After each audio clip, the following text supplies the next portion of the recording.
Hi friends, இன்னைக்கு பார்த்தீங்கன்னா நம்ம கோவாஞ்சி மீன் எப்படி ஃப்ரை. இதில் நம்ம மிளகு பொடி, வத்தல் பொடி, அப்புறம் கருவேப்பிலை, அப்புறம் இஞ்சி போட்டு கொஞ்சம் தள்ளி போட்டிருக்கோம் மீனில். இது நல்லா விரசிக்கலாம். அடுத்து தேவையான அளவு உப்பும் போட்டுக்கலாம். இப்போ நம்ம மீனை நல்லா விரசி வச்சாச்சு. இனி நம்ம ஒரு 20 மினிட்ஸ்க்கு அப்புறம் இது பொரிக்கலாம். இப்போ எண்ணெய் நல்லா சூடாகிடுச்சு. கருவேப்பிலை போட்டுக்கணும். அடுத்து நம்ம மீனை போட்டுடலாம். இப்போ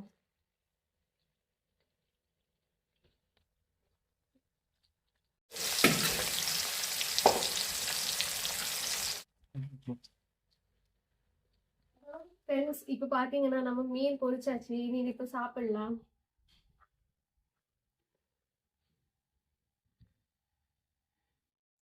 ஃபஸ்ட்டு மீனை கொஞ்சம் பிச்சு சுடு உள்ளியில் வச்சு சாப்பிடணும். சூப்பராக இருக்கும் மீனை. இந்த வீடியோ பிடிச்சிருந்தா எங்களோட பிரபு சேனலை லைக் அண்ட் சப்ஸ்கிரைப் பண்ணி சப்போர்ட் பண்ணுங்கள். Bye friends.